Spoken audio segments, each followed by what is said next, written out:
Assalamualaikum viewers, welcome to my YouTube channel Chronicles by Adil.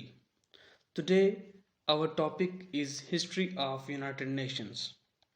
तो अगर आप इस चैनल पर नए आए हैं please subscribe it, also share and like, और हो सके तो इसको बेल आइकॉन पे प्रेस कर दें ताकि हमारी हर आने वाली अपडेट आप तक आसानी से पहुंच सके।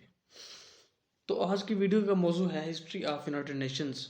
तो आपको पता है कि जैसे ही वर्ल्ड वार टू ख़त्म हुई और इस ऑर्गेनाइजेशन का मुनक़िद हुई, मतलब कि इसको बनाया गया, तो ये वर्ल्ड वार टू जिस तरह ख़त्म होती है तो कौमों का बुरा हाल हो जाता है। दुनिया में एक बेअमनी के पैदा हो जाती है। अब अमन जो था वो हर कोई चाह रहा था कि अमन हो जाए, ठीक है ना। और स्टेट्स जो थी वो यही चाहती थी कि अब कोई जंग ना हो, मज़ीद कोई पंगा ना पड़े, वो आराम से जो है वो अपने हालात को एक मुनज़्ज़म तरीके से चलाएं। तो इस मुनज़्ज़म तरीके के लिए एक ऑर्गेनाइजेशन की ज़रूरत थी जिसका नाम है यूनाइटेड नेशंस। यानी ये एक इंटरनेशनल ऑर्गेनाइजेशन है। मैंने पिछली वीडियो में आपको बता दिया है कौन कौन से उसके पर्पसेस थे, क्या क्या थी ये। तो ये इसका एक कामयाब पहलू था कि वैसे देखा जाए इस ऑर्गेनाइजेशन के बाद कोई वार हुई भी नहीं है, ठीक है। तो यहाँ तक मतलब आपको ये पता होना चाहिए कि इसका ये कामयाब पहलू था कि जब से ये बनी तो उस वक्त 50 ममालिक थे, 50 कंट्रीज़ थे जिन्होंने सैन फ्रांसिस्को में इकट्ठे होकर एक डॉक्यूमेंट पे सिग्नेचर किए, जिस जिस डॉक्यूमेंट का नाम यूएन चार्टर था। ओके, अब इस यूनाइटेड नेशन का जो चार्टर था ये बेसिकली ये कब साइन हुआ, ये एक सवाल है। इसका जवाब मैं आपको बताता हूँ कि यूएन का जो ये चार्टर था ना, ये 26 जून 1945 को साइन हुआ, ठीक है। ये आपकी इंफॉर्मेशन के लिए बहुत ज़्यादा इम्पोर्टेंट है।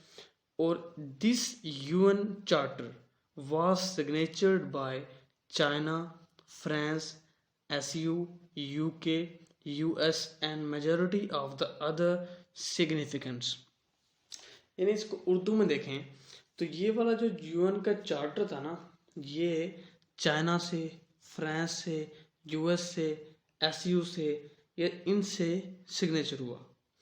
अब मैं आपको बहुत ही इंटरेस्टिंग पॉइंट बताता हूँ, यहाँ पे आपने गौर से समझना है। अब मैंने पीछे बताया कि 50 कंट्रीज थी जिन्होंने इसको सिग्नेचर किया। मैंने 51 क्यों नहीं कहा?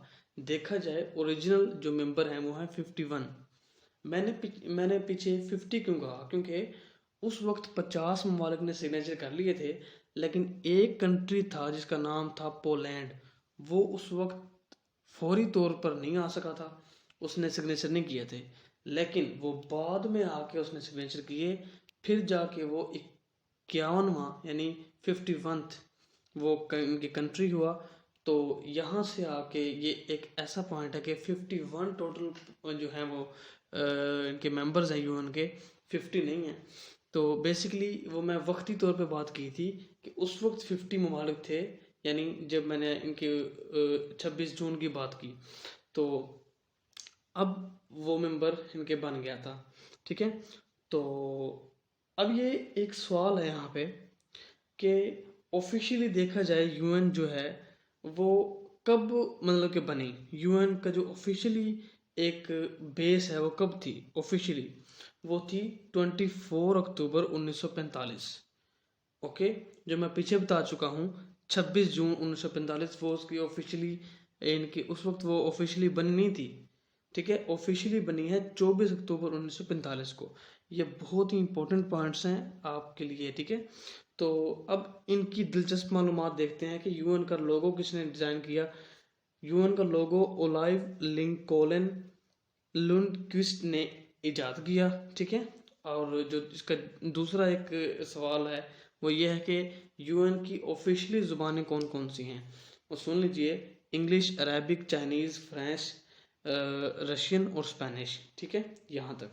और जो इसका तीसरा सवाल है ये भी बहुत इंटरेस्टिंग है, ठीक है। जो सीएसएस के इनके एग्ज़ाम होते हैं या जो कोई भी किस्म का कोई इनके एग्जामिनेशन है हाल है तो उसमें ये सवाल आ सकते हैं कि यूएन का नाम किसने रखा था।